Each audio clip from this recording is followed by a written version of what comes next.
Buongiorno in diretta con Focus TG. Vedremo tra pochissimo la grande manifestazione ieri sera per ricordare la donna uccisa nel Veronese dal compagno, massacrata a coltellate. Ieri una folla di 400 persone l'ha ricordata. Iniziamo però con la cronaca giudiziaria. È stata ridotta a 17 anni la pena per Valentina Boscaro, che è stata accusata di aver ucciso con una pugnalata al cuore il fidanzato Mattia Caruso. È stata ridotta a 17 anni la pena per Valentina Boscaro e ora la condanna è definitiva. Accusata di aver ucciso il fidanzato Mattia Caruso, trentenne all'epoca del delitto, con una coltellata al cuore nella notte tra il 25 e il 26 settembre del 2022. 24 anni di carcere in primo grado, ridotti a 20 anni in appello e ora ulteriormente ridimensionati a 17 anni dopo il secondo pronunciamento della Corte di Cassazione. Il fatto avvenne all'esterno di una discoteca dove i due avevano avuto una lite. Un'attenuante decisiva sarebbe stata il comportamento dell'uomo, Mattia Caruso, venditore ambulante di dolciumi. I giudici hanno tenuto conto delle minacce e delle botte ricevute dalla donna in più occasioni, uno stato di prostrazione che rinforza le attenuanti rispetto alle aggravanti dell'omicidio. La donna, considerata non pericolosa né a rischio di fuga da parte del Tribunale del Riesame, sta scontando la pena agli arresti domiciliari in quanto madre di una bimba minore. E vi dicevo, ieri sera la cerimonia davanti al comune di Castelnuovo del Garda per Jessica Stappazzollo, uccisa dal fidanzato, che oggi in carcere verrà interrogato dal giudice per le indagini preliminari. Sempre oggi si svolgerà l'autopsia sul corpo della vittima. Abbiamo raccolto le parole delle amiche di Jessica, del sindaco di Castelnuovo, di Telefono Rosa e dell'avvocato Elisabetta Carettoni, che rappresenta i familiari della vittima. Al sit-in era presente anche la mamma di Jessica. Una famiglia distrutta dal dolore che sta aspettando di capire esattamente quello che è successo, perché vuole solamente giustizia e verità. Troppo spesso in questi casi si cerca un po' di vittimizzare la vittima e quindi di dare colpe che in realtà non ci sono e non ha senso cercarle. Noi abbiamo fatto un appello stasera, l'ho fatto io per la famiglia, perché è importante che la comunità di Castelnuovo è stata presente e lo sia anche in questa fase molto delicata delle indagini, perché sicuramente possono anche i vicini testimoniare e dare degli elementi molto utili per riuscire a capire esattamente cosa è successo anche i giorni e i momenti prima del fatidico momento. Ci sono molti lati oscuri, l'ha detto anche prima, in questa vicenda. Jessica ha cercato aiuto, ma non troppo forse. Ha cercato aiuto, ma molto spesso bisogna essere in grado di chiedere l'aiuto giusto e quindi a volte si cerca anche, forse per vergogna, oppure non si ha la capacità di capire esattamente il momento in cui che si sta vivendo e il rischio che si sta vivendo, e quindi molto spesso le donne purtroppo in queste situazioni capiscono troppo tardi quello che stanno vivendo e il pericolo in cui si trovano, e probabilmente questo è stato uno dei casi purtroppo che succedono sempre più spesso e sono alla ribalta della cronaca purtroppo. Abbiamo ritenuto importante dedicare un momento di ricordo per Jessica, per stringerci come comunità attorno alla famiglia e per far passare il messaggio che le istituzioni sono vicine alle donne, alle ragazze e alle mamme vittime di violenza. Noi ci siamo, affidatevi ai servizi sociali, alle istituzioni, perché è importante che si abbia il coraggio di denunciare e di gridare no alla violenza sulle donne. Nonostante le persone parlano chissà cosa, lei era una persona per bene. E non si meritava questo? No. Né lei, credo, e nessuna donna al mondo, non solo qua. L'ultima volta che l'ha vista? Guarda, qualche settimana fa l'ho vista, ma così intravista e ciao, ciao e basta. Invece conosceva l'uomo che le ha tolto la vita? Sì, lo conoscevo, ma non ho nulla da dire su di lui. So solo che la sua famiglia in Brasile è molto dispiaciuta, non condividono questa cosa e mi dispiace, guarda, mi dispiace per i suoi familiari, per la sua figlia, per tutte le persone che conosceva lui, che conosceva lei. Il femminicidio, questo, quello di Jessica, oltre ad aver segnato credo tutti noi, esprime che dopo 76 vittime naturalmente di violenza forse occorre impegnarci tutti, non solo le istituzioni, gli enti preposti, ma credo naturalmente tutti noi nel vedere i segnali della violenza, perché credo che la violenza sia anche nel caso di Jessica stata ampiamente visibile e quindi impone un obbligo naturalmente di intervento, questo per salvare una vita umana che è stata spezzata veramente brutalmente.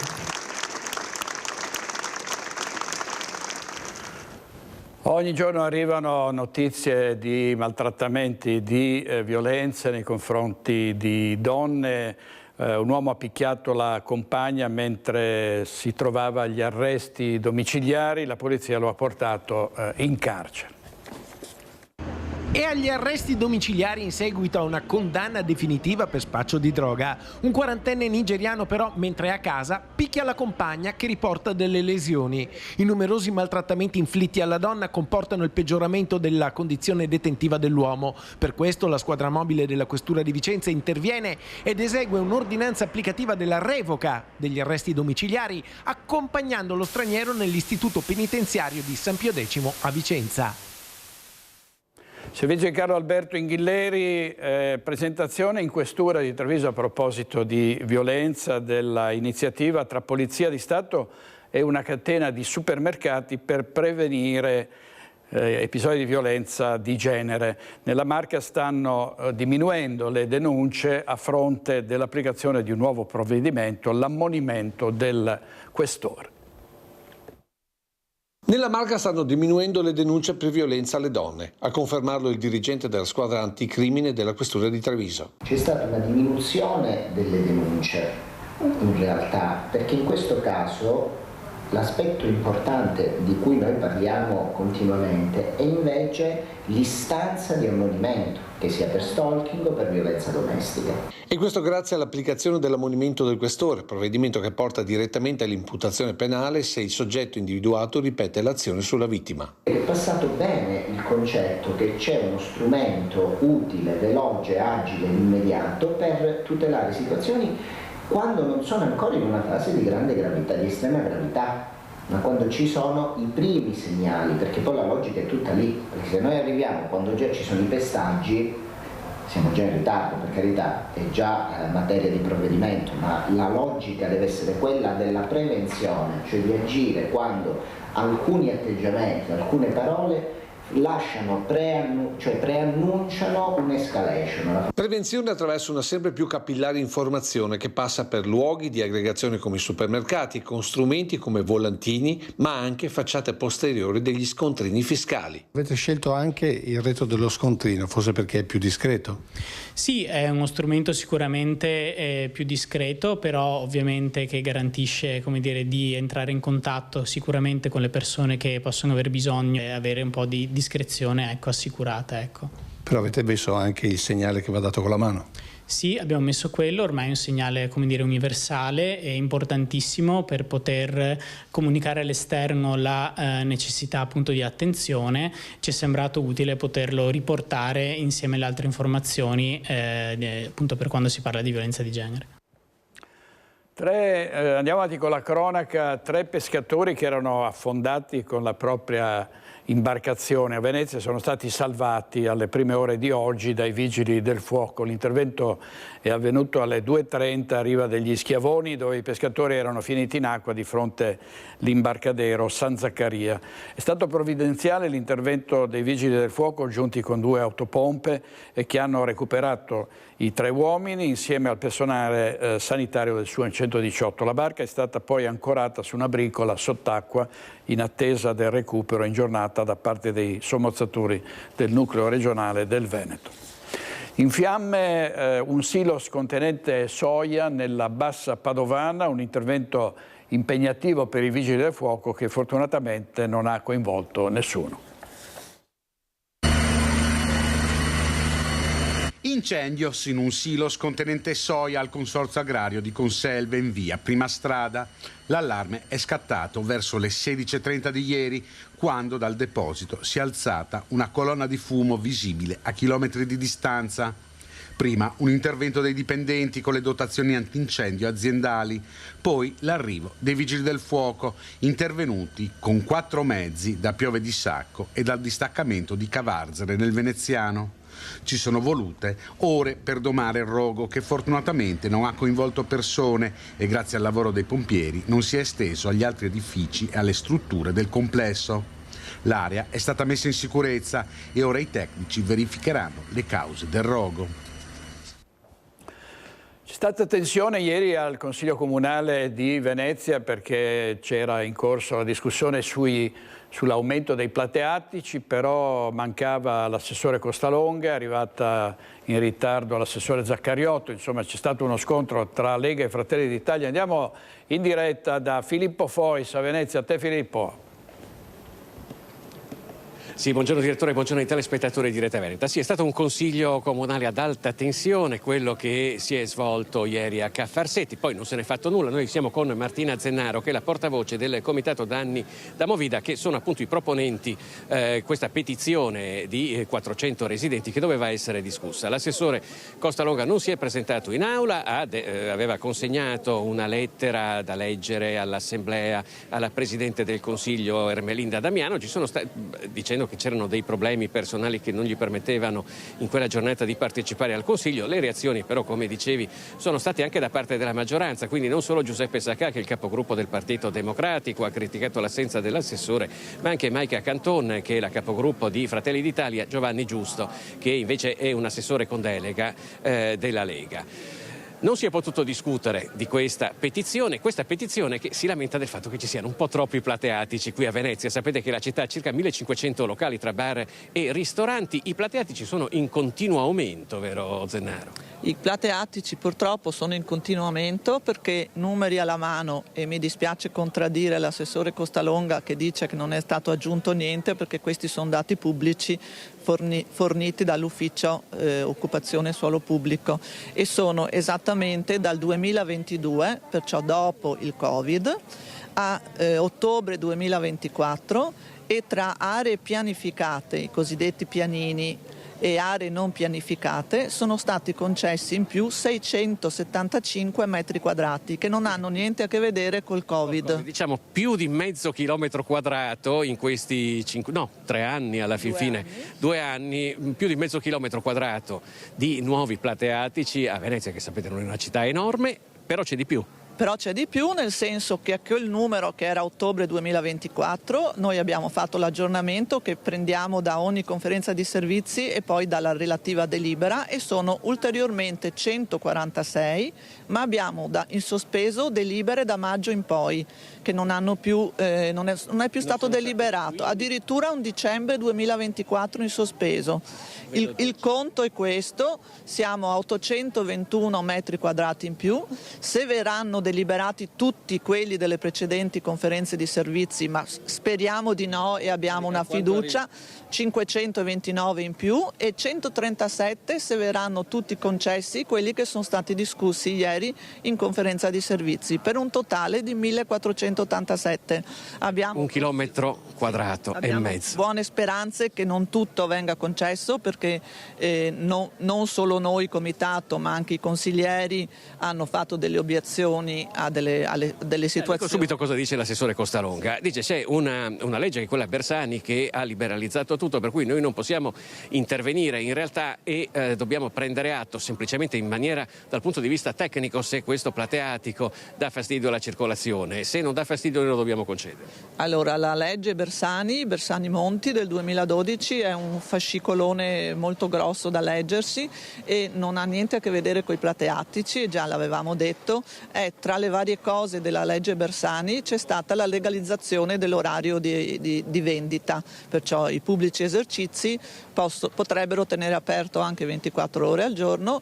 Consideriamo che dalle 3 della notte alle 6 è proibito servire alcol, perciò credo che nessun bar tenga aperto oltre quell'orario, ma non ha niente a che vedere con i plateattici, che sono una scelta che viene fatta allora, le associazioni di categoria fanno delle proposte all'assessore al commercio, che ne discute assieme ai rappresentanti dirigenti del settore commercio, e vengono portate in conferenza di servizi. Lì vengono fatte delle analisi, qualcosa non viene autorizzato, però non c'entra con la Bersani.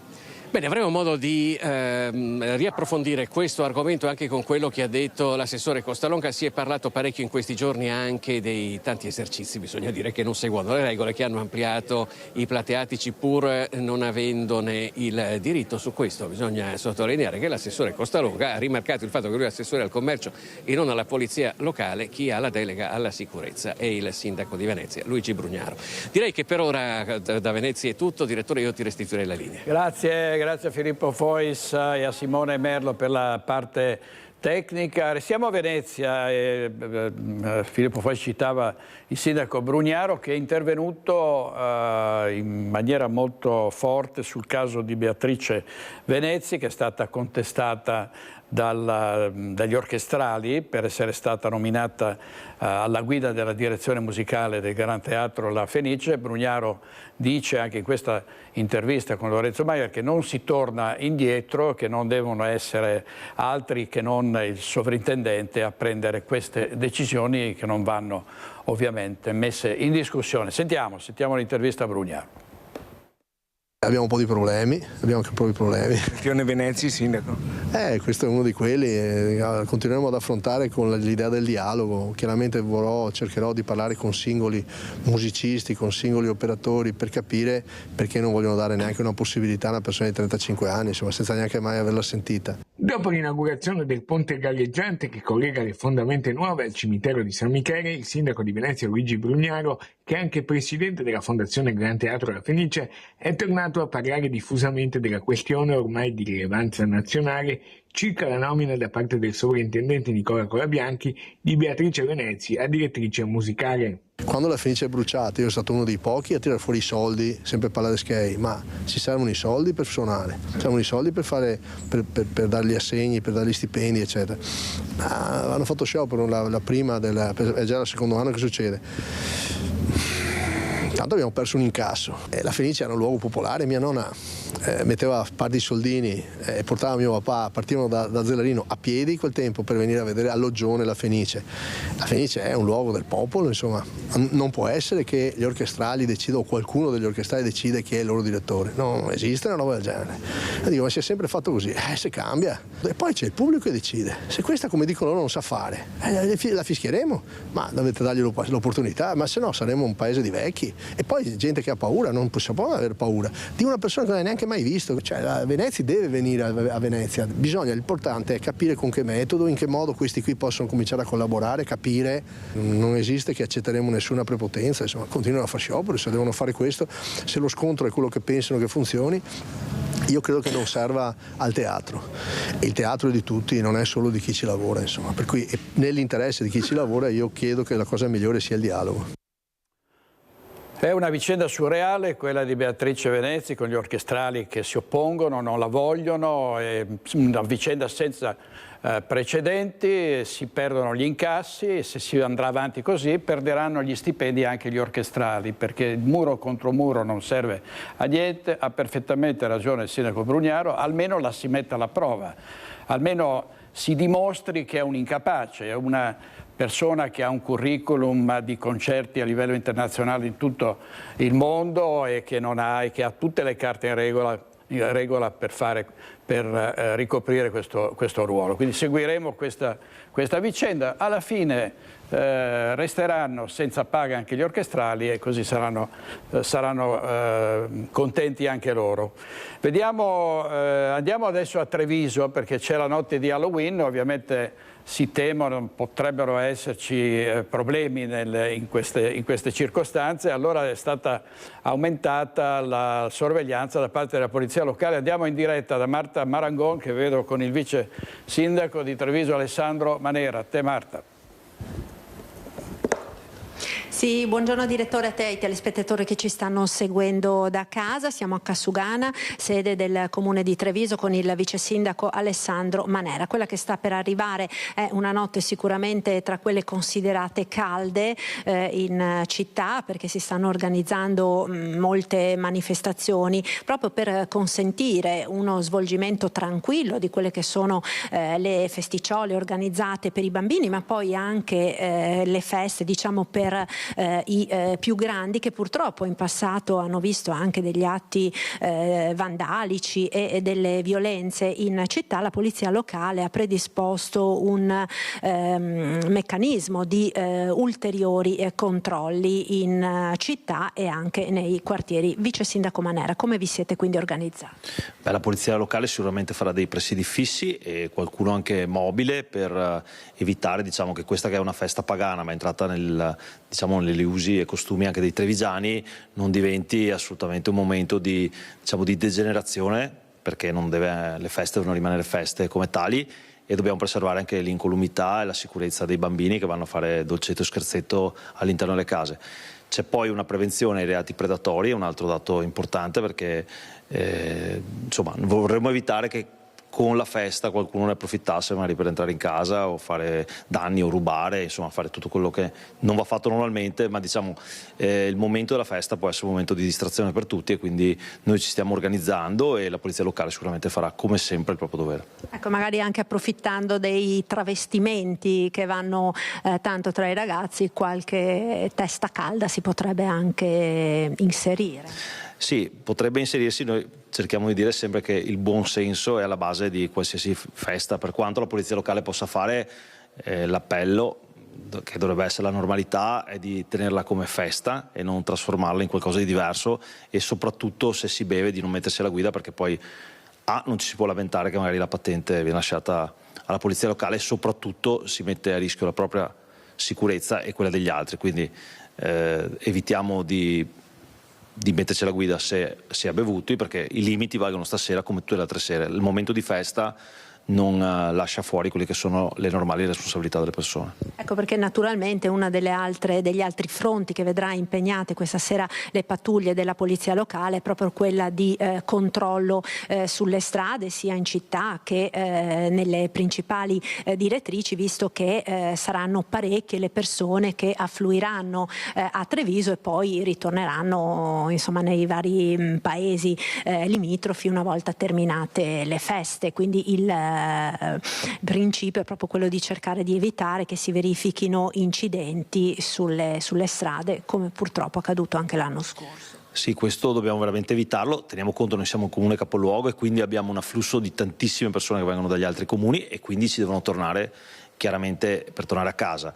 Il taxi sono disponibili, ci si può mettere alla guida e qualcuno non deve bere, perché altrimenti, ripeto, la patente resta lì, ma soprattutto l'incolumità è alla base di quello che è delle nostre preoccupazioni. Se ci si fa male durante una festa è proprio la cosa peggiore in assoluto, perché non è possibile che questo avvenga, e quindi saremo pronti a vigilare noi come tutte le altre forze dell'ordine, perché ci sono anche la polizia di Stato, i carabinieri, e quindi c'è un coordinamento generale. E quindi, ripeto, l'appello è di stare attenti, divertirsi, ma farlo sempre con la testa sulle spalle. Ecco direttore, questo dunque è il dispositivo di sicurezza che Treviso ha approntato per affrontare la notte di Halloween. Restituisco la linea allo studio. Grazie molte Marta Marangon e Alberto Pivetta per la parte tecnica. Oggi in regia ci sono Tony Esposito e Tommaso Migotta, e a proposito sempre di Halloween, la Guardia di Finanza di Vicenza ha sequestrato 13.391 articoli di vario genere connessi ai festeggiamenti, infliggendo una sanzione amministrativa per 87.000 euro. Il sequestro segue le attività di contrasto alla contraffazione, all'abusivismo commerciale e al commercio di prodotti non conformi alle normative di sicurezza europee. Sono stati così sequestrati oltre 6.000 200 prodotti legati ad Halloween, tra cui lanterne, coccarde, mollette, tappetini, teschi, scheletri, zucche. Sono stati sequestrati anche 4.500 articoli per l'igiene e la cura della persona, 273 prodotti di bigiotteria, 581 oggetti per la cucina e per l'utilizzo sportivo, tutti privi del contenuto minimo di informazioni dovute al consumatore in lingua italiana. Ancora cronaca, ha violato il divieto di avvicinamento alla madre, è stato arrestato a Sernaglia della Battaglia un 37enne già noto alle forze dell'ordine. Sentiamo. Su di lui pesava un'ordinanza che gli vietava di avvicinarsi all'abitazione della madre a Sernaglia della Battaglia. Nelle scorse ore però il 37enne originario di Valdobbiadene, residente a Susegana, si è presentato a casa della donna che non ha potuto fare altro che rivolgersi ai carabinieri. L'uomo era destinatario di un'ordinanza emessa d'urgenza dalla Procura della Repubblica presso il Tribunale di Treviso, adottata a seguito delle numerose vessazioni e richieste di denaro cui i genitori erano stati sottoposti negli ultimi 2 anni, riconducibili alle gravi dipendenze da cui il figlio è affetto.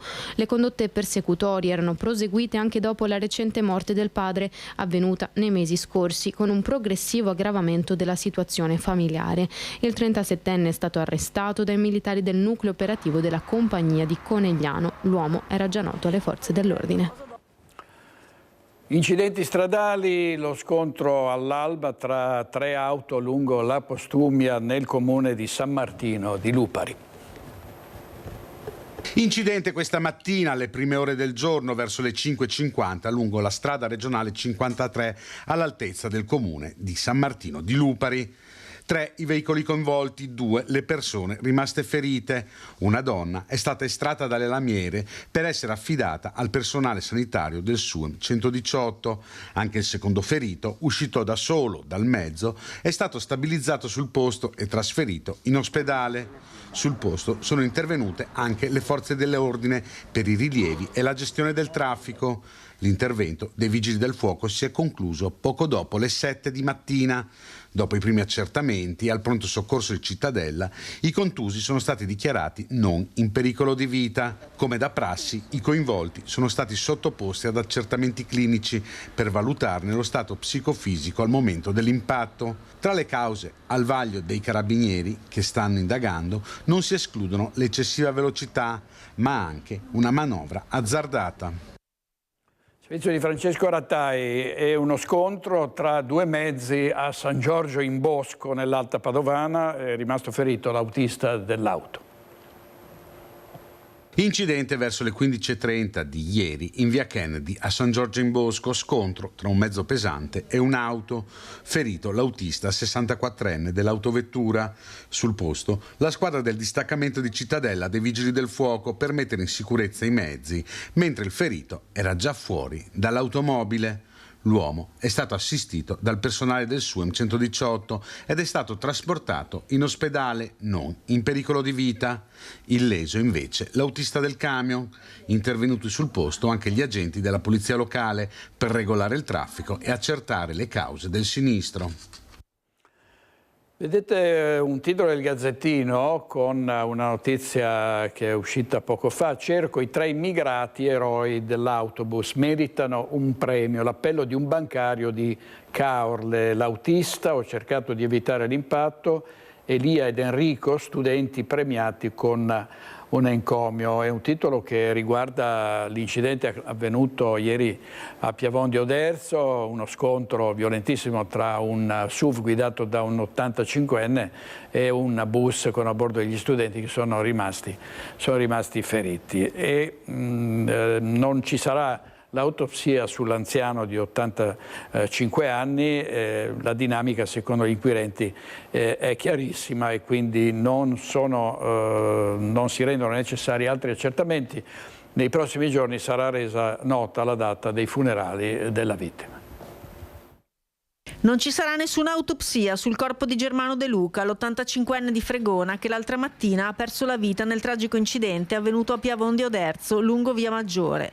La decisione è stata presa dal pubblico ministero Elisabetta Spigarelli, che ha escluso la necessità di procedere con ulteriori accertamenti, data la chiarezza della dinamica, e ha altresì disposto per la restituzione della salma ai familiari. Secondo la ricostruzione, De Luca era alla guida del suo SUV Hyundai quando ha improvvisamente invaso la corsia opposta, centrando in pieno l'autobus scolastico della TVO che trasportava studenti dell'Istituto Sansovino. L'impatto è stato violentissimo, il bus è finito fuori strada ribaltandosi su un fianco nel fossato. 5 ragazzi sono rimasti feriti, fortunatamente in modo non grave, mentre altri 15 hanno riportato contusioni e forte spavento. Dalle prime verifiche è emerso che l'anziano non doveva trovarsi alla guida, la sua patente non era stata rinnovata lo scorso agosto dopo la sospensione disposta dalla commissione medica per mancanza dei requisiti fisici. Secondo un testimone, l'auto avrebbe iniziato a zigzagare pochi istanti prima dello schianto, elemento che fa ipotizzare un malore improvviso.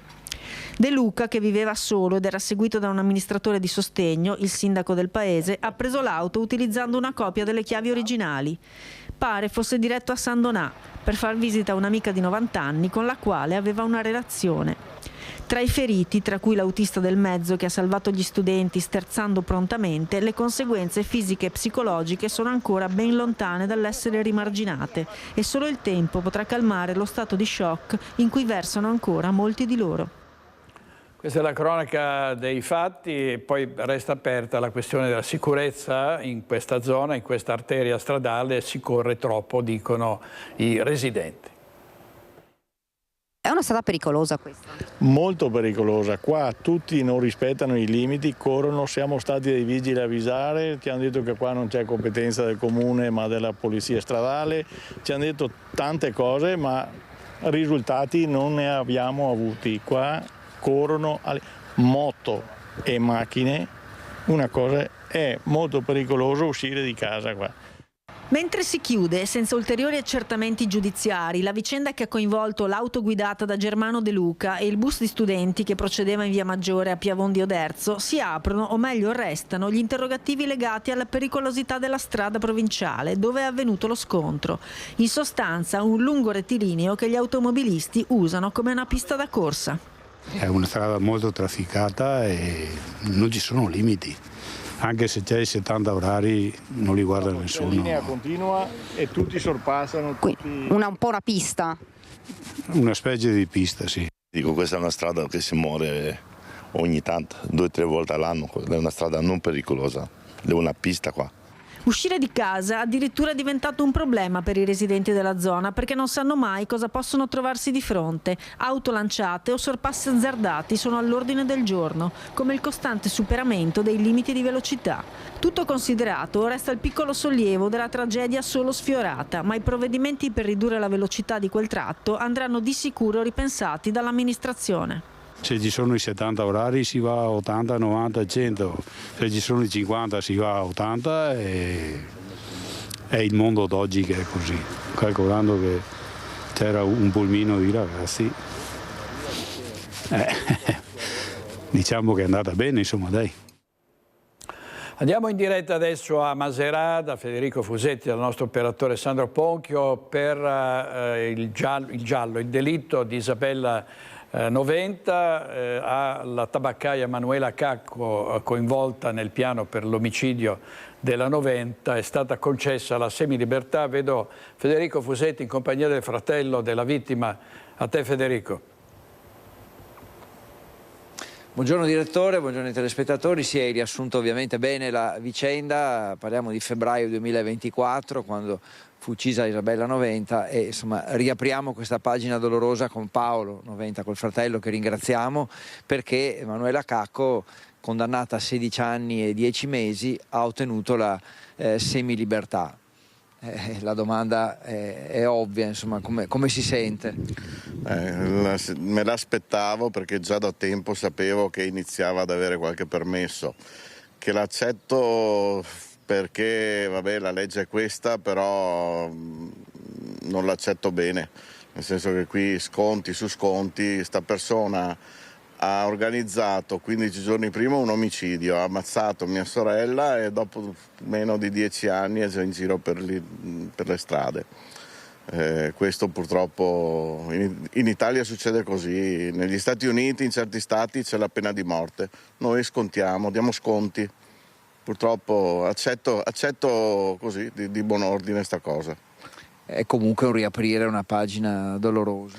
Sì, riaprire una pagina dolorosa, cioè, mia madre è morta senza avere risposte da questi e niente, ci conviviamo, ormai sto metabolizzando tutto.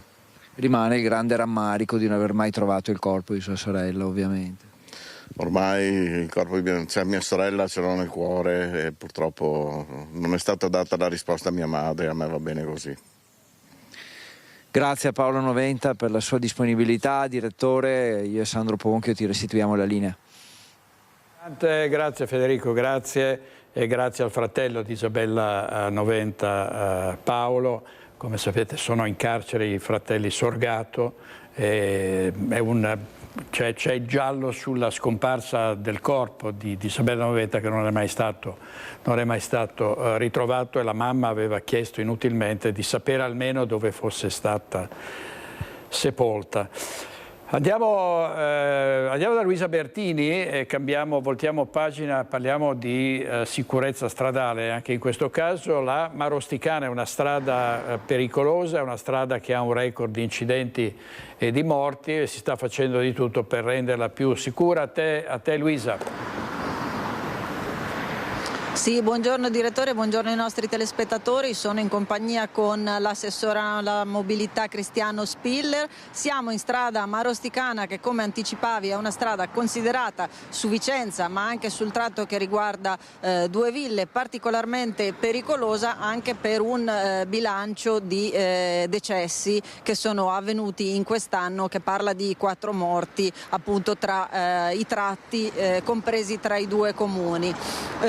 Controlli ne vengono fatti costantemente attraverso anche un progetto che è partito ad aprile che si chiama Strade Sicure che ovviamente riguarda non soltanto strada Marosticana ma tutte le strade un po' considerate a rischio. Un bilancio, Assessore. Sono il bilancio dei primi 6 mesi di questo progetto molto importante di cui ringrazio la Polizia Locale perché sono stati tanti gli appostamenti in strada che sono stati fatti con più di 17.000 veicoli controllati. Spesso si parla di strade pericolose, la realtà dei fatti è che nella maggior parte dei casi è l'uso che se ne fa della strada che rende le strade pericolose e i dati della Polizia Locale lo dimostrano perché su tutti i controlli effettuati sono più di 1.700 le sanzioni che sono state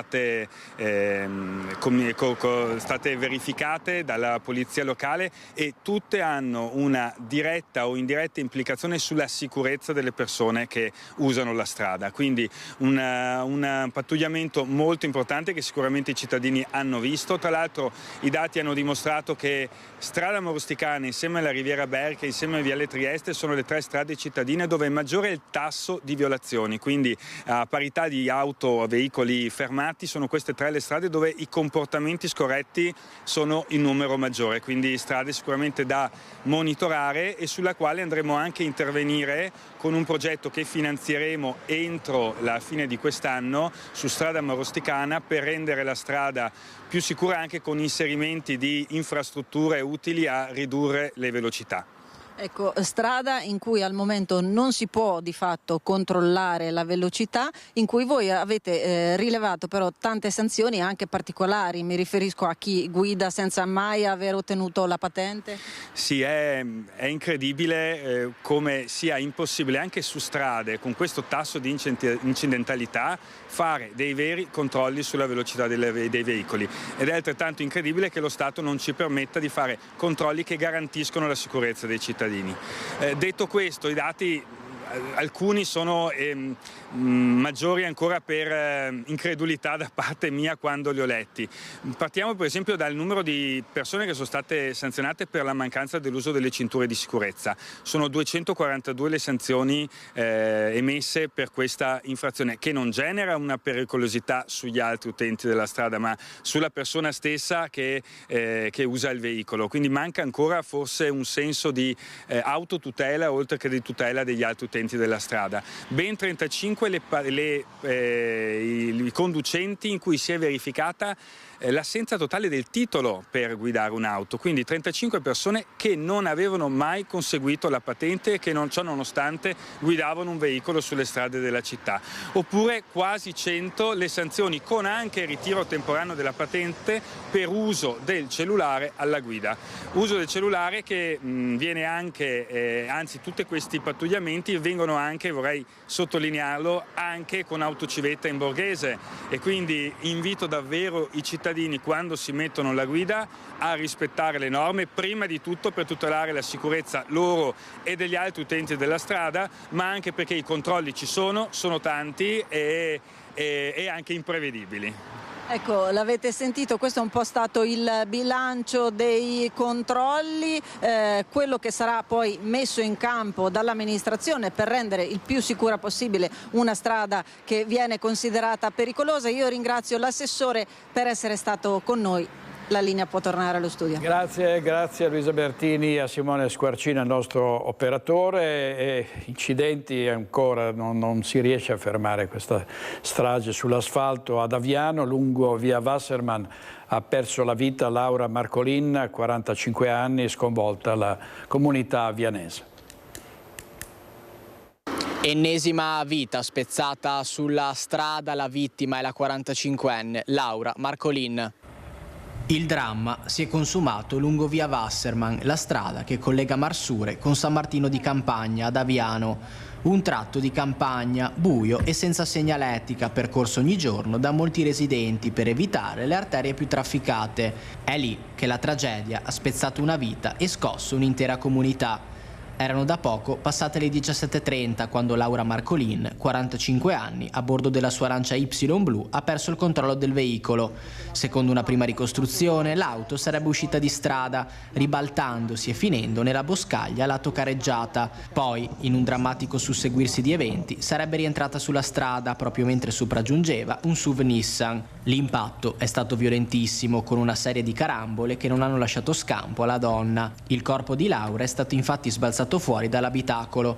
Sul posto sono intervenuti ambulanze di soccorso, vigili del fuoco e polizia locale, ma per lei non c'è stato nulla da fare. Ferita, ma non in pericolo di vita, anche la conducente dell'altro veicolo. Le cause dell'incidente sono ora al vaglio delle forze dell'ordine, che non escludono alcune ipotesi.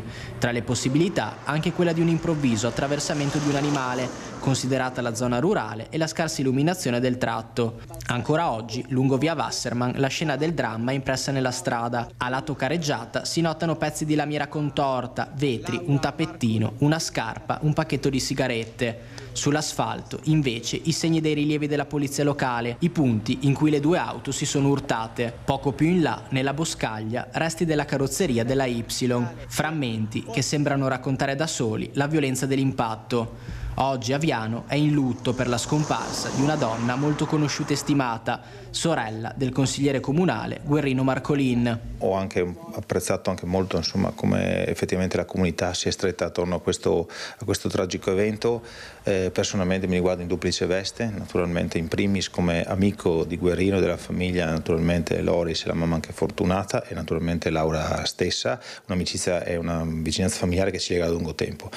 Assieme a questo anche, diciamo, come naturalmente sindaco della comunità, visto che anche l'amico Guerrino è consiglio comunale con noi, quindi ci siamo sentiti un po' coinvolti in duplice veste e ovviamente ci dispiace tantissimo. Il servizio di Federico De Ros è sempre in Friuli a Porcia. Una ventenne, per evitare un'auto che procedeva a contromano, ha sterzato bruscamente, è finita fuori strada e il conducente dell'auto contromano è scappato.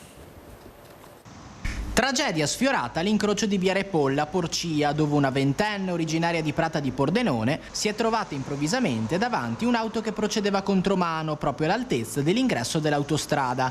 Nel tentativo di evitare l'impatto, la giovane ha sterzato bruscamente, finendo contro l'aiuola spartitraffico. Il conducente dell'altra vettura, invece di fermarsi per prestare soccorso, ha proseguito la marcia contromano ancora per un tratto, per poi allontanarsi e far perdere le proprie tracce. La ragazza, fortunatamente, non ha riportato ferite, ma ha vissuto attimi di grande paura. Sul posto è intervenuta la polizia locale di Porcia, che ha effettuato i rilievi e avviato le indagini per ricostruire la dinamica dell'accaduto. Gli agenti, inoltre, stanno cercando di rintracciare il conducente fuggito, anche grazie alle immagini delle telecamere di videosorveglianza presenti nella zona.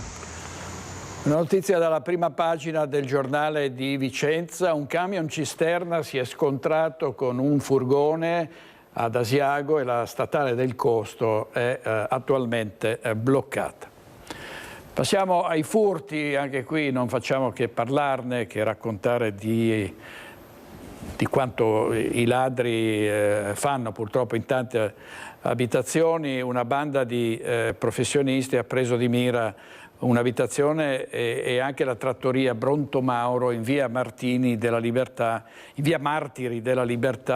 a Corbanese di Tarso. Erano in 4 incappucciati con un quinto complice che li attendeva alla guida di un SUV nero. I banditi sono scappati dopo che una signora di passaggio li ha visti e ha dato l'allarme. Stamattina ero andato a Vittorio a farmi il vaccino, no?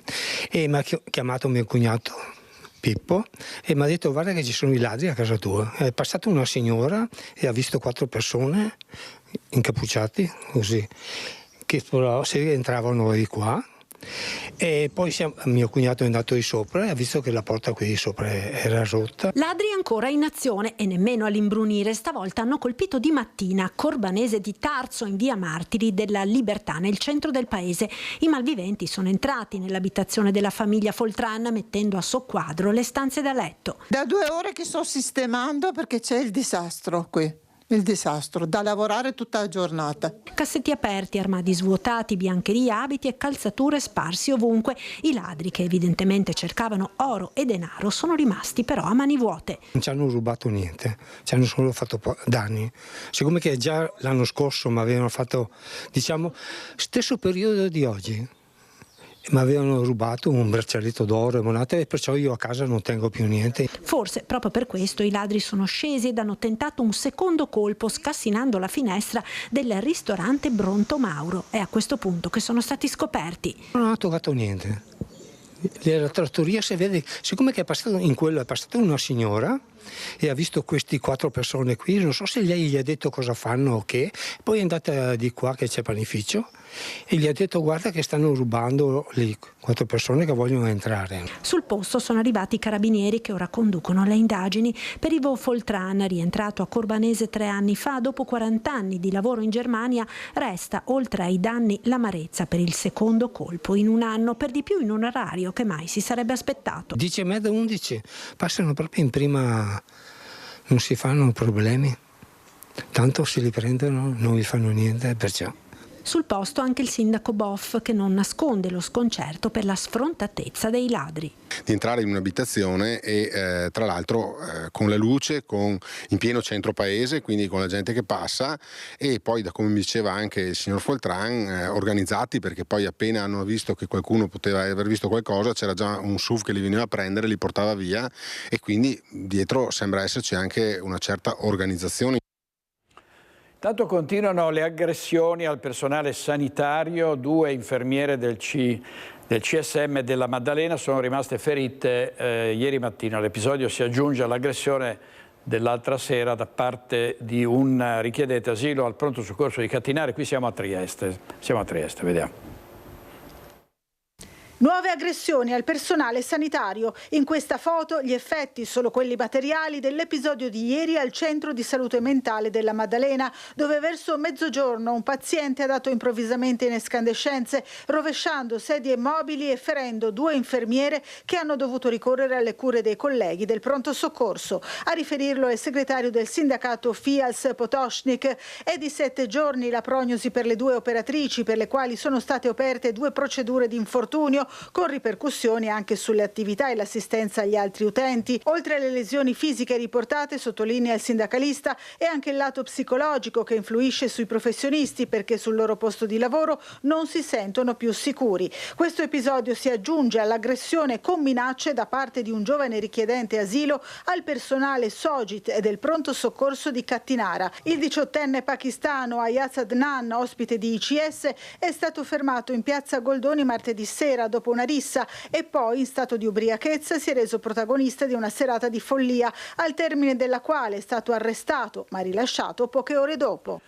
Servizio di Laura Buccarella della nostra redazione di Trieste. Vediamo una notizia dall'Arena di Verona. È proprietà privata, dovete spostarvi e viene picchiato. Il giornalista di Radio Verona aggredito sotto casa, si chiama Luca Del Ponte, è stato picchiato in zona Palladio da 2 sbandati che bivaccavano nell'area condominiale. Non è la prima volta che si viene picchiati per aver chiesto di liberare una zona condominiale.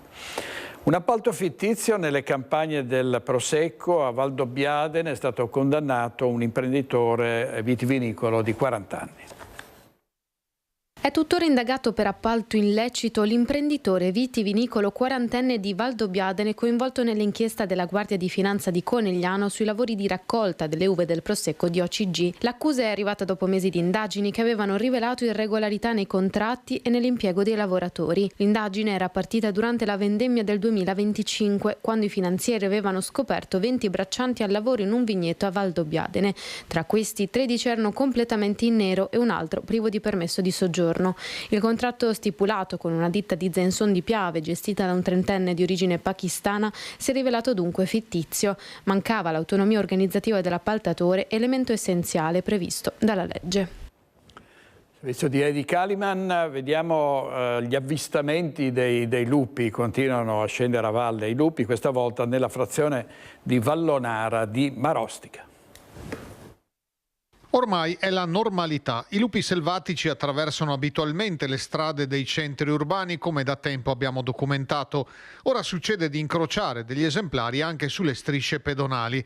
Succede di tardo pomeriggio nel centro abitato di Vallonara. Il lupo, anzi i lupi, dato che alcune testimonianze parlano di una coppia, all'altezza della vecchia scuola elementare prende la direzione degli impianti sportivi e del cimitero, dove poi la zona boschiva e collinare è più aperta.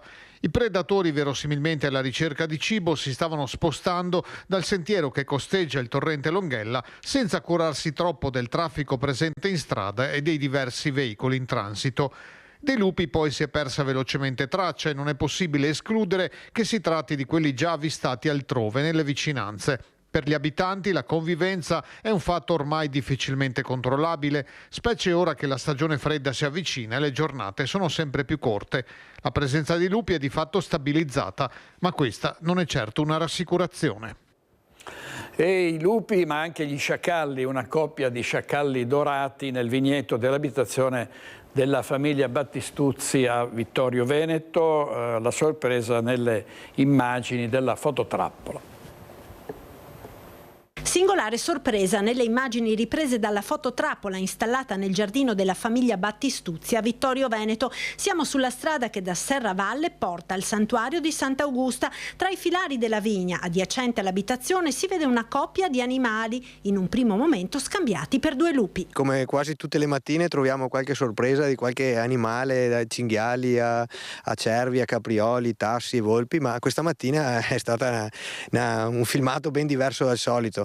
Al momento pensavamo fossero 2 lupi, quindi ci siamo anche un po' allarmati e preoccupati, poi zoomando un po' le immagini e facendole vedere a degli esperti, appunto ci hanno detto che erano una coppia di sciacalli dorati. Lo sciacallo dorato, pelo fulvo e dimensioni più piccole rispetto al lupo, non è pericoloso per l'uomo, è comunque un mammifero carnivoro che potrebbe rappresentare un problema per piccoli allevamenti domestici o per cagnolini di piccola taglia, anche se a differenza del lupo si nutre prevalentemente di carcasse. Sono diverse le segnalazioni di sciacalli dorati nel nostro territorio. Il consiglio degli esperti è quello di non dare confidenza agli animali selvatici, non dare da mangiare e ritirare di notte le ciotole degli animali domestici, mettendoli in sicurezza all'interno. Un suggerimento che in questa zona, dove sono frequenti le incursioni di volpi, cinghiali ed altri animali selvatici, gli abitanti mettono in atto già da tempo. Siccome siamo già allarmati dalle cronache, insomma, che si sente da parecchio tempo, tutti gli animali domestici che abbiamo qui dove abitano appunto i miei genitori e anche tutte le altre persone, perché come vedete ce ne sono parecchie case qui sotto, alla sera vengono tutti ben rinchiusi per evitare appunto spiacevoli sorprese al mattino. È passato più di un anno dal ritrovamento di ossa umane nel cortile del castello degli Ezzelini. I reperti di oltre 2 secoli fa risalgono al periodo in cui il sagrato era stato utilizzato come cimitero. Anche se l'area è stata transennata, ovviamente si lamentano cittadini e passanti. Sentiamo l'assessore ai lavori pubblici Andrea Viero al microfono di Marta Zatta.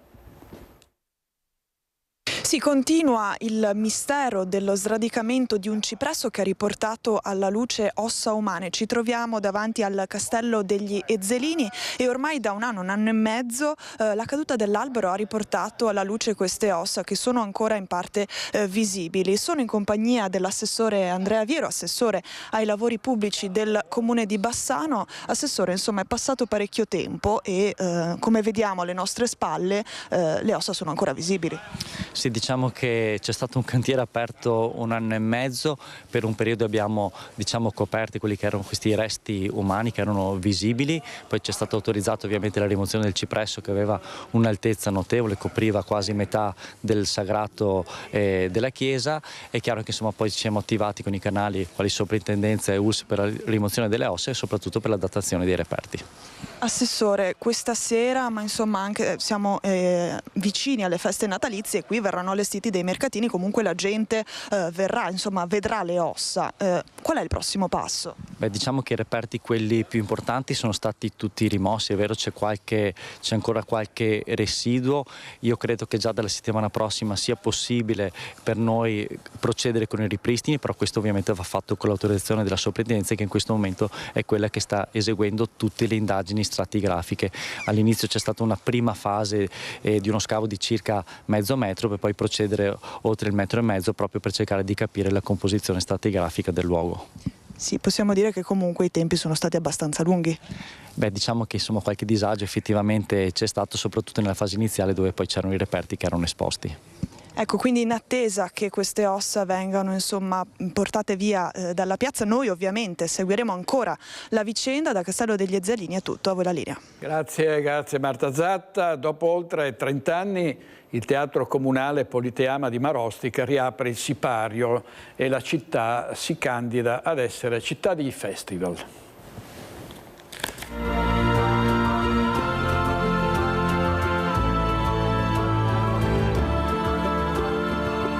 Oltre 30 anni si riapre il sipario del Teatro Comunale Politeama di Marostica. Per la città è un sogno che diventa realtà, il risultato di un lungo percorso di recupero della struttura. L'intervento, costato 2 milioni di euro, di cui 1 milione proveniente dal Ministero della Cultura, ha visto il rifacimento del tetto, il restauro della storica facciata in stile Liberty, oltre alla sistemazione di impianti, arredi e allestimenti interni. Il sindaco Matteo Muzzo non nasconde la sua soddisfazione. Il momento finalmente è giunto, quello della riconsegna. Una riconsegna che è stata difficile, che è stata sofferta, che ha visto tante difficoltà, quelle di un cantiere complicato, che si è adattato alle varie complessità della struttura che abbiamo ereditato, che però oggi si riconsegna alla città e si apre veramente in tutta la sua bellezza. Essere qui oggi è un sogno che diventa realtà e per me è un orgoglio che resterà per sempre. La sala grande, composta da una platea e 2 gallerie, accoglie 386 spettatori, mentre al piano interrato si trova il ridotto. C'è un ulteriore sogno, quello di trasformare Marostica, che è una città palcoscenico, in un nuovo progetto, quello della città dei festival, e avendo anche una struttura coperta che ci dà la possibilità di sviluppare determinati progetti, sono sicuro riusciremo in questo obiettivo. L'inaugurazione ufficiale sarà il 29 novembre, una data che a Marostica definiscono storica. Lo spettacolo di apertura con il concerto dell'orchestra del Teatro Olimpico di Vicenza darà il via alla nuova stagione culturale che guarda all'intero territorio bassanese. Tante generazioni sono nate e cresciute senza avere la possibilità di entrarci e tante invece ne ricordano i fasti e i lustri. Adesso queste generazioni possono tornare a godere finalmente di questo gioiello che riconsegniamo al territorio. Andiamo in pubblicità con i registi Tony Esposito e Tommaso Migot. State con noi, torniamo tra 2 minuti.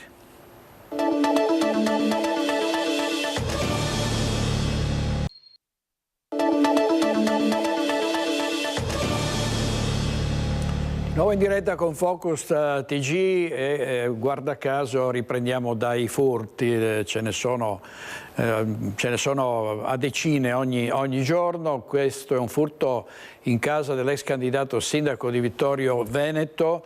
Più ronde dei vigili urbani, chiede l'ennesima vittima dei ladri. L'appartamento di Michele Toffoli si trova al primo piano in via Ungaretti. I banditi si sono arrampicati da un muro, non tengo soldi o gioielli in casa, ma hanno rotto una finestra e messo tutto a soqquadro. Questo è l'ex candidato sindaco di Vittorio Veneto, vittima dei ladri. Violenze tra giovani anche nel centro di Bassano, si cerca di correre al riparo con più controlli al mattino presto all'arrivo degli autobus. Calci, pugni e poi la fuga. Sull'episodio di violenza tra minori al centro studi, i carabinieri sarebbero già sulle tracce degli aggressori, però la discussione è aperta perché sarebbe il terzo caso in poco tempo e così ora l'attenzione di scuola, famiglia e amministrazione è molto alta. Si chiedono prevenzione, dialogo ma anche provvedimenti. Ho capito che ci deve essere anche un'attività di monitoraggio non solo dell'arrivo degli autobus degli studenti, ma anche nelle vie limitrofe.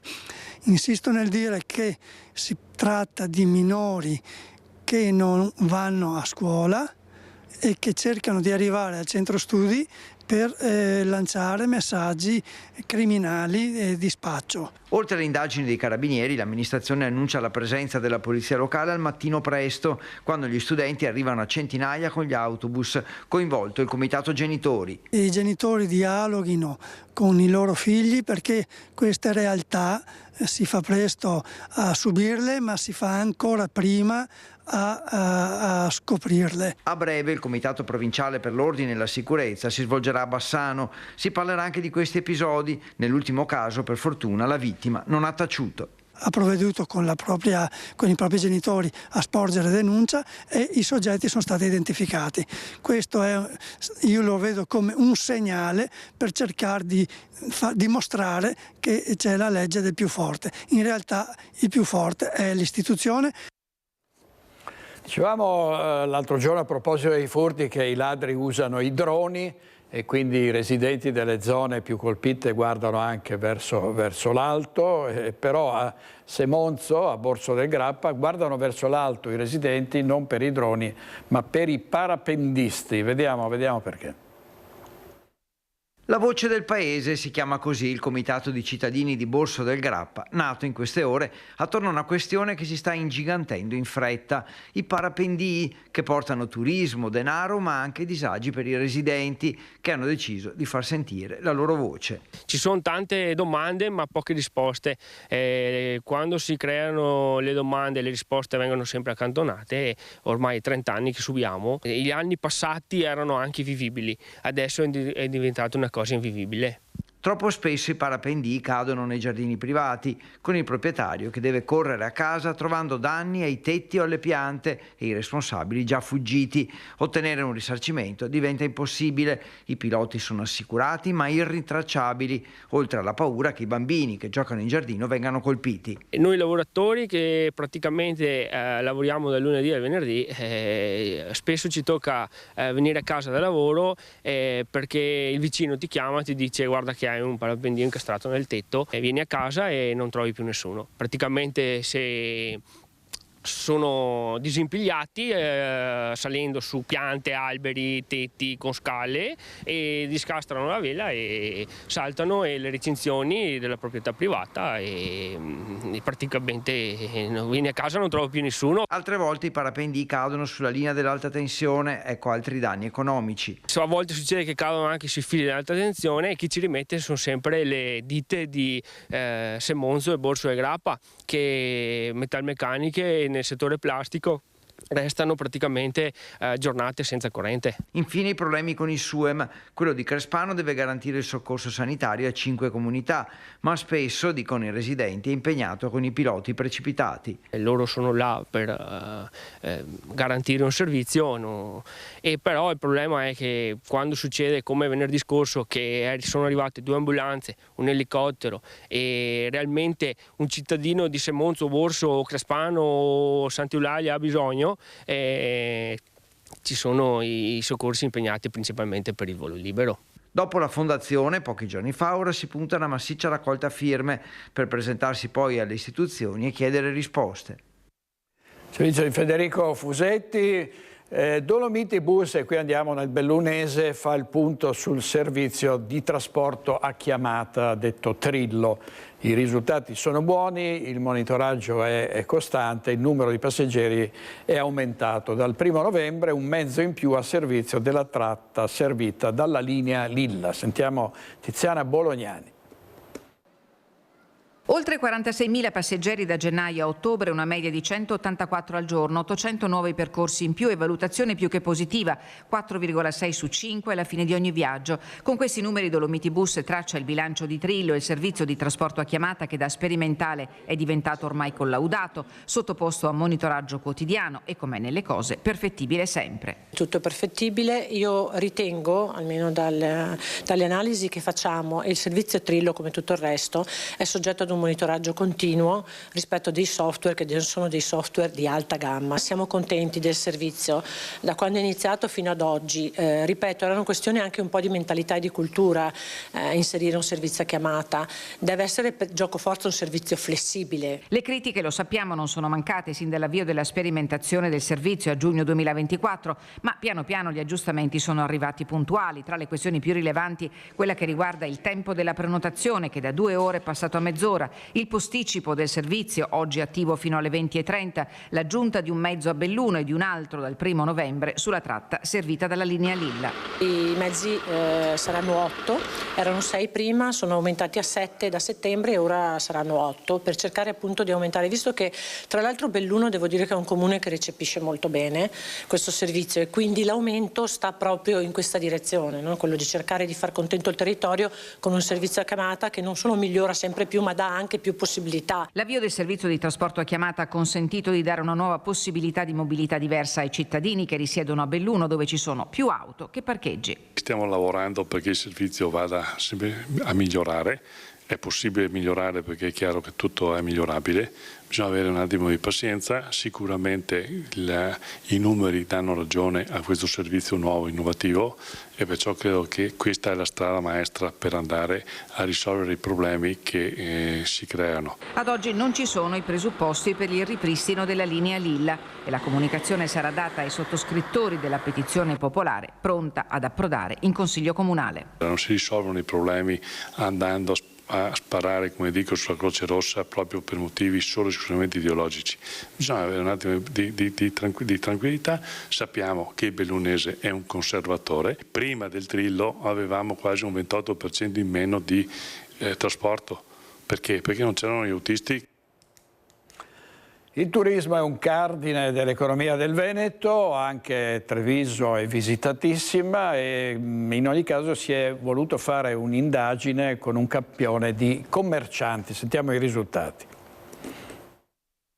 Le aspettative sono positive, le aspettative delle imprese del commercio, del turismo e dei servizi della provincia di Treviso sono positive in vista della fine dell'anno. Alberghi, negozi e esercizi pubblici guardano con ottimismo il prossimo futuro. È uno dei dati emersi dal sondaggio svolto dalla società collegata alla Confesercenti Nazionale presentata all'Ascom nel Palazzo del Terziario di Treviso. Nel terzo trimestre di quest'anno nella Marca si contano oltre 35.000 imprese del commercio, del turismo e dei servizi con un leggero aumento di 89 unità. Nel turismo cresce la clientela straniera. Oltre il 76% delle imprese del commercio al dettaglio e del turismo hanno una clientela sia italiana che straniera. Molto importanti per gli esercenti gli eventi organizzati come mercatini di Natale, sagre o concerti. Oltre un'impresa su 5 la pensa in questo modo e poi c'è la ricaduta sociale del territorio che gli eventi e le iniziative rappresentano. Del tutto evidente che un evento che per essere visitato richiede anche una serie di pernottamenti, che attrae magari persone provenienti da altre parti d'Italia, quando non del mondo, è un evento che oggettivamente per il territorio significa di più. Tra i dati emerge un rapporto quasi privilegiato con le banche del territorio. Dovuto al fatto anche che questo territorio è un territorio molto sano e ricco e quindi riusciamo a prestare del denaro anche a costi ridotti rispetto alla media nazionale. Ma anche dal fatto che i crediti cooperativi per statuto riversano parte degli utili sui territori serviti, finanziando eventi sociali inevitabilmente attrattivi per i turisti. Sono quelli che fanno in modo che nel territorio ci sia una possibilità di vedere da parte di chi arriva dall'estero e anche dalle altre comunità un'ottima collaborazione tra impresa, banca e ovviamente territorio. Infine la ricerca conferma come i commercianti sostengano Aeroporto, Pedemontana ma anche il rammodernamento della stazione come ulteriore sostegno all'offerta turistica e ai relativi servizi collegati. Questi sono 3 punti fondamentali ma non bastano. Noi albergatori in particolare siamo qua a dire facciamo degli eventi ma facciamoli di qualità. Scommetti di più sui mercatini di Natale o sulla mostra di Goldin? Sicuramente sulla mostra di Goldin. Poi Natale però può essere una buona scusa perché se fra le bancarelle di Natale ci mettiamo il tiramisù, ci mettiamo il radicchio, ci mettiamo un po' di prodotti tipici dei nostri, allora l'attrattività può arrivare fino lontano. Stasera a Focus il candidato presidente del centrodestra alle prossime elezioni regionali del 23-24 novembre, Alberto Stefani, sarà in diretta a Focus. Ieri invece Stefani ha incontrato gli agricoltori della CIA del Veneto. Suolo, gestione territoriale, ruolo dell'agricoltura, reddito degli agricoltori, impresa femminile, giovani, sono tutti temi che contraddistinguono la nostra organizzazione e per i quali ci siamo sempre spesi negli anni. Queste le richieste degli agricoltori della CIA Veneta al candidato presidente della regione per il centrodestra, Alberto Stefani. Un comparto importante, quello dell'agricoltura, che vede 670.000 imprese attive in tutta la regione e che si sente sentinella sul territorio. Ho proposto un assessorato specifico, lo stesso per l'agricoltura, c'è bisogno di una persona che si dedichi specificatamente a questo settore, basta ricordare i dati: 7,7 miliardi di produzione nazionale, oltre 69.000 imprese impegnate nel settore, oltre 10 miliardi di export agroalimentare, il 37% dell'export nazionale di vini è veneto. Tra le richieste più sentite degli agricoltori c'è la riduzione di consumo di suolo. Stefani dal canto suo propone una revisione della legge regionale. La Regione Veneto ha già approvata, per prima regione tra l'altro rispetto ad altre, una legge sul consumo del suolo. C'è la necessità di aggiornarla ulteriormente, c'è la necessità soprattutto di sostenere chi effettivamente difende il suolo ed evita il consumo del suolo. Tra i temi affrontati anche la sburocratizzazione delle pratiche regionali per gli agricoltori, ma in generale per tutti gli imprenditori. Venire loro incontro con uno snellimento delle procedure burocratiche, con una riduzione se non addirittura un abbattimento dei costi di istruttoria per quanto riguarda l'accesso al credito e ai fondi di rotazione, un aiuto ai primi insediamenti degli agricoltori giovani, un sostegno per quanto riguarda i casi di fenomeni meteorologici che causano problemi ai nostri agricoltori. Non possiamo più pensare che quando si verifichi un evento di questo tipo imprevedibile e di certo non imputabile a un agricoltore ci debba rimettere l'impresa agricola. Ieri sera abbiamo parlato ovviamente di politica focus, era appena arrivata la notizia dell'approvazione della riforma della giustizia, si andrà ad un referendum in primavera, un referendum confermativo, tra gli ospiti Gianantonio Darè, candidato alle prossime regionali con Forza Italia. Sentiamo cosa ha detto. Sta anche dell'Europa, quindi sulla separazione delle carriere io sono certamente favorevole, perché effettivamente si dividono, cioè chi è la parte inquirente e chi è la parte giudicante, e questo è quello che effettivamente bisogna fare. Dopo gli errori che abbiamo visto e vediamo adesso, credo che il caso Garlasco sia uno degli esempi più lampanti. Dopo non so, io non entro nel merito perché è sicuramente un qualcosa di contorto, però ha dimostrato che la magistratura ha avuto delle falle estremamente importanti, e chi subisse magari un torto di quel tipo sicuramente insomma, dobbiamo pensare che forse c'è anche un riequilibrio della magistratura, soprattutto tutti quei gruppi divisi in magistratura democratica e quant'altro, c'è una separazione politica anche all'interno della magistratura, questo sicuramente non fa bene. Dopo, ripeto, le opinioni sono tante, è chiaro che ci sarà un referendum, che questo potrebbe mettere in discussione tutto quello che è stato deciso diciamo oggi. È un lavoro che d'altra parte il governo Meloni che è andato era una delle riforme, era uno dei punti del programma, e credo che adesso sicuramente ci sono i favorevoli, ci sono i contrari, come è giusto che sia in democrazia, però giustamente credo che questo sia un passaggio importante, anche perché, ripeto, diamo una svolta alla magistratura. Credo che la magistratura sia una delle grandi difficoltà, come d'altra parte le persone criticate sono da una parte i magistrati e dall'altra i politici. Allora... Così ieri sera Gianantonio Darè, ieri c'è stato un volantinaggio davanti all'entrata dell'ospedale Cafoncello a Treviso di alcuni candidati alle regionali di Alleanza Verdi e Sinistra. Sentiamo. Cosa ci direste a noi giovani, che siamo noi giovani di oggi, per migliorare questo futuro, diciamo, che sarà nelle nostre mani? Di continuare a fare quello che stai facendo, cioè di continuare a battersi e a non rassegnarsi mai, perché l'unica cosa che è irrisolvibile è la rassegnazione. È solo uno dei tanti momenti di confronto tra l'onorevole Nicola Fratoianni e i trevigiani nel corso del volantinaggio organizzato da Alleanza Verdi e Sinistra all'entrata dell'ospedale Cafoncello. Ribadire che servono investimenti sulla sanità pubblica, che bisogna dire basta a una tendenza che in questi anni ha favorito la privatizzazione della sanità, che invece è un diritto universale che dovrebbe essere garantito a tutti e a tutte, che servono investimenti per la sanità del territorio, per la medicina generale, che i pronto soccorsi non possono diventare l'unico filtro tra i cittadini e i loro problemi. Allora è il caso che chi governa le regioni, i presidenti delle regioni, facciano scelte chiare. In fondo la politica è questo, è il territorio delle scelte. Si può scegliere di investire nella pedemontana oppure di investire nella sanità del territorio. Alleanza Verdi e Sinistra che contesta anche altre scelte del governo regionale uscente, prima tra tutte la casa. Serve mettere sul mercato il patrimonio immobile che abbiamo pubblico e che attualmente è fermo e chiuso perché non ci sono fondi da parte di comuni e ATER per poterli ristrutturare. E sul tema edilizio AVS chiede una rigenerazione urbana vera, considerando le deroghe della legge veneta Cemento Zero. Il Cemento Zero di Zaia è una grandissima fregatura, lo dico in maniera molto chiara.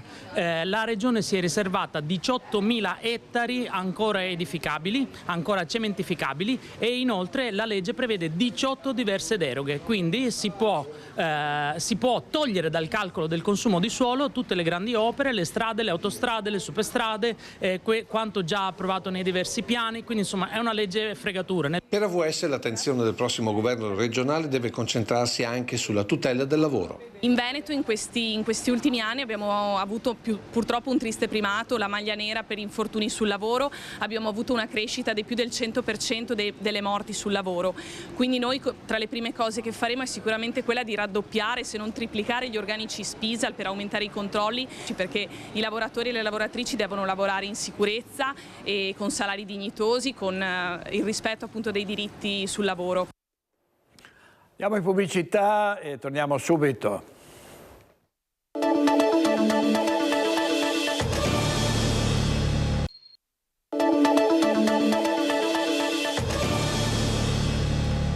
A 15 anni dalla grande alluvione andiamo a Vicenza, era il 1° novembre del 2010 quando la città si risvegliò sott'acqua. 15 anni dalla grande alluvione. È il giorno di Ognissanti del 2010 quando i fiumi di Vicenza si ribellano ai loro argini e invadono la città. È una tragedia di acqua e fango, una cicatrice che fa ancora male e che non può che essere ricordata oggi in occasione dell'anniversario della catastrofe. Sono passati 15 anni dall'alluvione di Ognissanti del 2010, dall'alluvione del ponte del 1° novembre. Sono 15 anni in cui sono stati fatti tanti interventi, penso ovviamente alle casse di laminazione, penso ai bacini, dopodiché sono interventi non ancora sufficienti, lo sappiamo, Vicenza oggi è messa meglio ma non è in sicurezza, c'è da fare tantissimo per esempio sul Retrone, su cui ad oggi non abbiamo ancora bacini di laminazione, serve il bacino dell'Onte, serve il bacino sulla Dioma, servono ancora tanti interventi. È chiaro che in questi anni gli investimenti ci hanno consentito di gestire meglio le piene rispetto al 2010, altrettanto evidente che ahimè il clima che cambia, le piogge sempre più forti e i fenomeni atmosferici che sono sempre più estremi ci mettono in condizioni costanti di difficoltà. Nell'alluvione di Ognissanti del 2010 furono colpiti più di 11.000 vicentini, più di 1.600 edifici privati, oltre 270 negozi, 23 scuole, 13 monumenti, 50 chilometri di strade allagate, con il 20% della superficie comunale invasa dall'acqua. Da allora c'è stata tutta una serie di interventi per mettere in sicurezza idrogeologica il territorio, opere che in questi anni sono state efficaci, utili, ma molto resta ancora da fare. Dopo 15 anni possiamo dire che è stato fatto parecchio, è stato fatto molto, ma moltissimo deve ancora essere fatto perché la messa in sicurezza del territorio non è assolutamente completata e la città di Vicenza ha bisogno di essere messa in sicurezza. Stiamo a Vicenza per le festività di Ognissanti, i vicentini rispettano le tradizioni con riunioni di familiari e amici e con visite ai cimiteri per ricordare i defunti. Il giorno di Ognissanti lei farà qualcosa? C'è una tradizione della famiglia? Facciamo tipo un pranzo perché da noi è tradizione di andare la mattina presto in cimitero. Okay. Ecco, portiamo un po' di cibo, un po' da bere. Ricordare i morti e così si trovano fra parenti. Non esiste una giornata della commemorazione in famiglia, no, io vengo qua con la moglie e mio fratello. E stare insieme, abbiamo un bel gruppo di amici che viviamo insieme. Sì, questa giornata per me rappresenta il ricordo delle persone che mi sono mancate, anche se secondo me non sarebbe solo questo il giorno da ricordarle, ma sarebbe tutto l'anno. Intanto andare a messa. Ecco, venire a fare una visita qui ai defunti e stare anche in famiglia assieme ai propri familiari. Sinceramente non è una festività che osservo più di tanto. Siamo venuti adesso per non venire il 2 perché c'è tanta gente. Per lei cosa rappresenta? Sono venuto a vedere il posto per me. A prenotare siamo venuti. Vado da mia figlia, il giorno di santi, di morti, si fa un po' di castagne, le patate, e insomma c'è una tradizione, no? Come quella di fiori che lei mi ha chiesto, è una tradizione, solo che la gente si ricorda solo bravo. Andiamo con due titoli del Corriere del Veneto, cardiologo di 95 anni che dice sono tornato a curare i pazienti, il lavoro mi tiene vivo, faccio 58 visite a settimana. E poi ricordiamo la festa di Halloween, i parroci, le messe con i mostri, dolcetto santino e feste Total White. Vi dico quali saranno gli ospiti di questa sera. Nella prima parte Alberto Stefani, presidente candidato della Regione del Veneto per il centrodestra alle prossime votazioni del 23-24 novembre, e poi Alessio Albertini, Antonino Pipitone, Paolo Pizzolato, Enrico Popolo e Massimo Venturato. È tutto per oggi, grazie molte a Tony Esposito e a Tommaso Migotti in regia. Ci vediamo alle 21:15 con Focus. Buona giornata.